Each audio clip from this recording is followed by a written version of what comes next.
For a lot of people, this is a super fun, joyous, merry time. It isn't always for everyone. We're all in different circumstances, and some of us, on top of that, can even be affected by seasonal affective disorder. Maybe you've heard it referred to as SAD. It can happen to anyone in any climate, but a lot of times, we face it when we live someplace where it is way too cold to be outside. During the winter time, we're not getting that vitamin D. I want to talk to you about how we can use yarn and crochet or knit or weaving or spinning or anything to embrace the winter time and use it to kind of hunker down.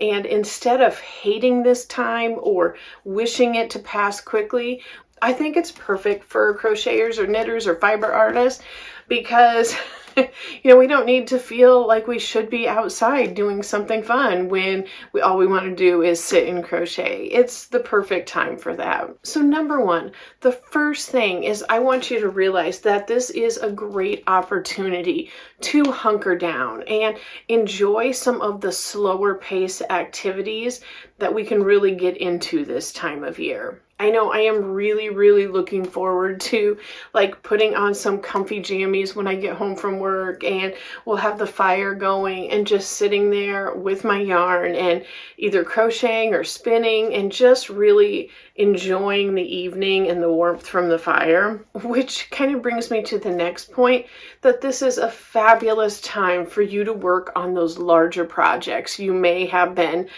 thinking about and waiting for the right time. I know for me, even with the air conditioning on in the summertime, the last thing I want is a big heavy blanket on my lap. So this is the perfect time to look through your pattern stash, look through some of your yarns, and maybe you have some blanket yarn that you just have had lingering on, and now would be the perfect opportunity to have a big old fleecy type blanket on your lap while you're crocheting. Maybe now is when you're working on a wool sweater or something like that, where you can have this large project sitting on your lap and it's actually making you more cozy.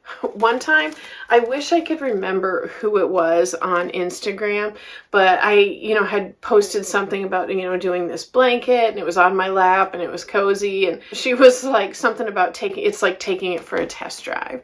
And it's a great example. You get to use a blanket while you're making a blanket. It is a great opportunity for you to use some of those yarns that are just, whether it's because of the size of the yarn or the weight of the yarn or the fiber content, this is a great opportunity to use some of those and get those out. And I think this time of year is such a great time to also take the time to kind of pamper yourself a little bit. Along with the whole being chilly thing, your hands aren't going to be sweaty wearing your compression gloves in the wintertime.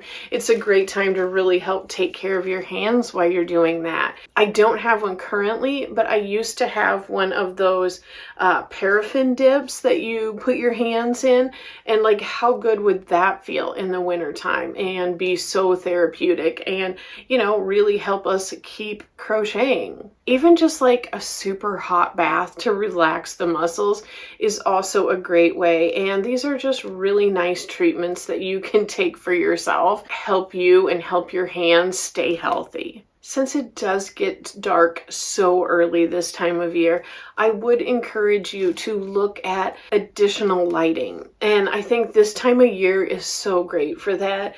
I know just for the ambiance, I like to have the, I don't know what you call them, fake candles. I just like the glow of those.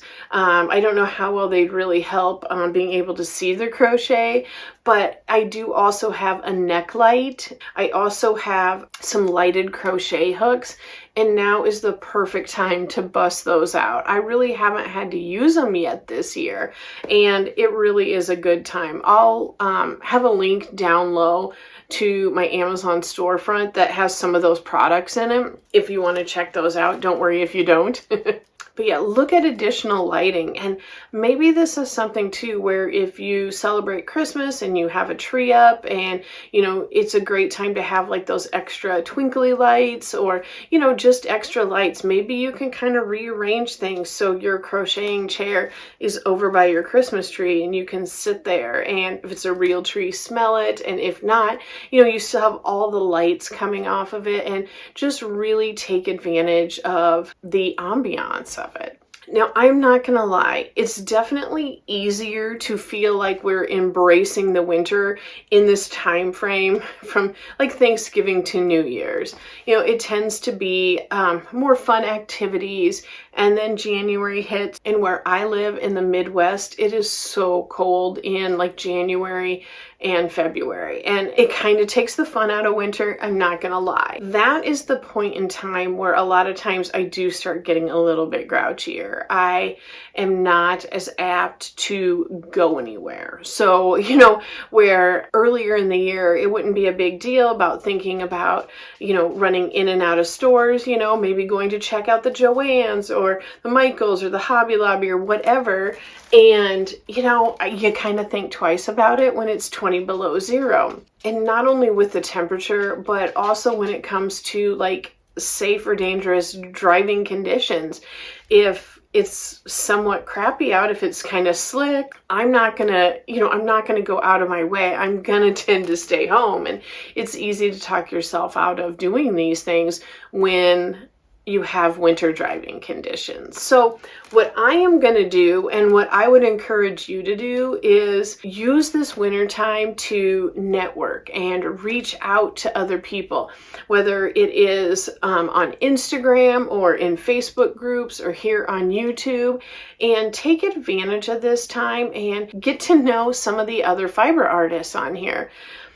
I am going to make a point once January hits, January, February, and probably March, because it's pretty cold then too, is really making an effort to do more live streams. Now, almost every month, we do have a few exceptions, but almost every month, Sweet Pea Sid's Inspirations and I go back and forth on each other's channels, and it's the third Saturday of the month. That is a lot of fun to get to do that. So, we'll keep doing that, but I'm going to make a point to have more lives just here on my channel. Maybe get some more guests, or maybe just go live myself.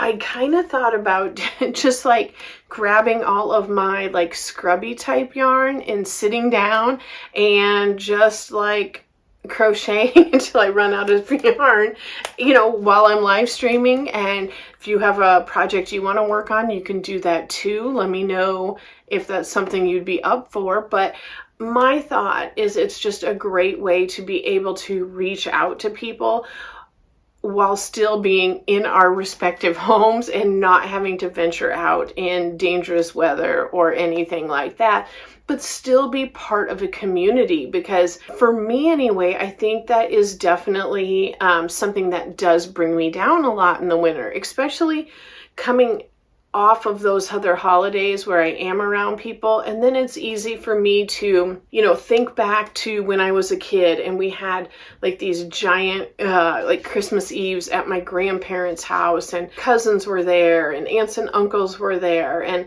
it was so much fun. And that's just not an option anymore. So it's easy for me to kind of fall into that and then get a little bit bummed out about missing that. So the great memories, but it can also lead to a little bit of pain as well. And I'm sure I'm not the only one who has ever felt that way. So definitely going to be taking the opportunity to reach out and be available and just have that communication and that networking with other people in the yarning community. I think that is super important. This probably won't apply to everyone, but if you are thinking about starting your own yarn tube channel, or maybe an Instagram or something like that, the wintertime is a great time to get started on that. There's more people watching because they are also stuck in their homes, so you're going to get, shown to a few more people. And what else is there to do?